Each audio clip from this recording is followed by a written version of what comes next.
Kana nasiri bakama bafa abatukuze ebibanja webali era ettaka batulaga nga likoma ku mwala nga kisenja kisenyi wabula ababyebima byakasole bayiwa ettaka amazzi gataliko okujja nga gadde ewaffe kati saawa eno amazzi bwe gatuuka ewaffe abannema kwe kujja nga balaga nti tuli mu nnema naye nga ffe tuli mu nnema just tuli mu kisenyi ekikaalu kitaka obuzibu butandikira ku ffeffe nnyini abayingidde mu ntobazi wamu n'abakulembeze abatagayidinze bantu baffe. Amanya agange nze William Lubuulwa nga ndi Senior Public Relations Officer wa ekitongole Kinema, ekitongole kino ekirera obutonde bw'ensi mu Uganda. Ng'ekigendererwa olwayo tubadde twagala okwongera okukola kye tuyita mapping ne marking. Tugezaako okumapinga olutobazi nga bwe lutambula ne twongera okuteeka laama ku abo abeesinziza mu lutobazi era nga laama eyo bwe tugitadde wonna kiraga kitegeeza nti gw'oli mu lutobazi era ekiseera kyonna ogenda. Bwe tumaze okukola ekyo olwaleero abatuuze abo abeesenza mu mazzi wano mu lutobazi olwa Lubigi ne tubawa ebiragiro ebibajjawo ate era ebiragiro bino nga bibalagira n'obbalagira okutereeza ekifo ekyo nga bwe basenguka. Ekiragiro kyaffe kino Eviction and Restoration Order kitwala ennaku 21. Mu nnaku 21 luno nga tusuubiramu bibiri. Tusuubira ekisooka gw'omuntu gwe tulattaddeko laama ne tugamba nti wano oli mu bukyamu vaawo, tukusuubira bw'owulira nga ddala tomatidde na kulungamizibwa kwaffe tukusuubira okugenda mu kooti. Bw'oba togenze mu kooti, ekyokubiri bw'oba togenze mu kooti ne tusuubira nti okkiriza oli mu bukyamu era weeteeseteese ovaawo era ogende. Naye bw'oba tuvuddeewo ennaku 21 luno zino bwe ziggwako nga Nnema ne banywanyi baffe tujja kujja tukuyambeko gwe Munnayuganda eyewaŋŋamiza mu lutobazi, tukuyambeko tukusindiikirize ove mu lutobazi kubanga olutobazi nga bulijjo nnyongera okukaatiriza nti lwa mugaso nnyo eri abantu n'ebintu byaffe.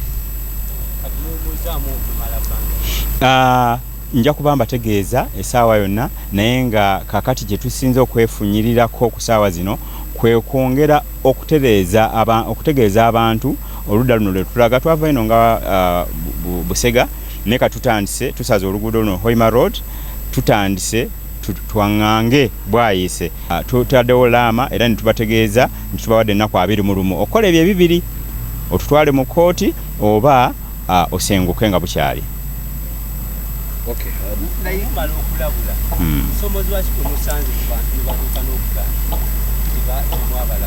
Ekyo kituufu weebale nnyo weebale ddala.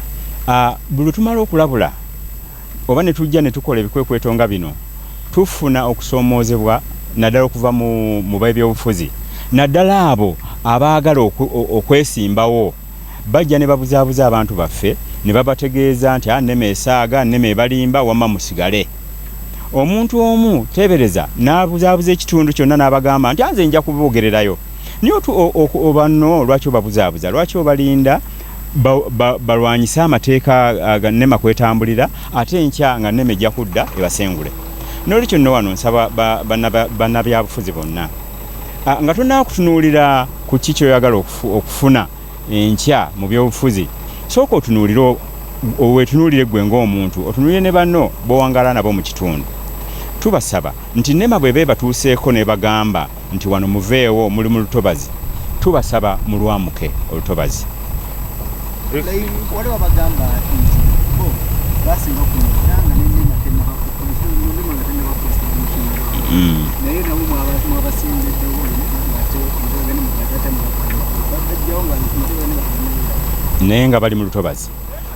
Abantu abo kye tukiwuliddeko nnyo kibi era naffe kitukwatako ng'abantu tukiwulira bubi naye ate tulina okugoberera etteeka kubanga kati entobazi zonna mu Uganda ezisoba mu 8 zaalambibwa 8 nga mu 3 zaalambibwa era ziri mu Wetland Gazette zaalambibwa bulungi ne zirambikibwa era ne kisalibwawo gavumenti nti abantu entobazi ezo baali ziwadde ebbanga baali zeewaze.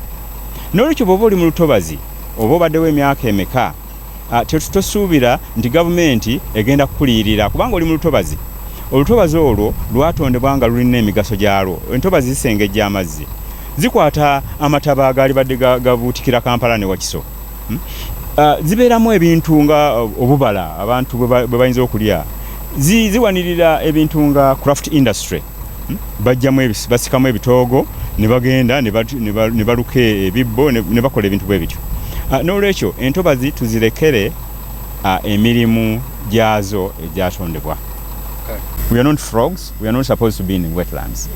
Let us respect the law.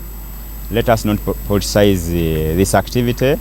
This is an exercise meant to do good and to help all Ugandans, you and me.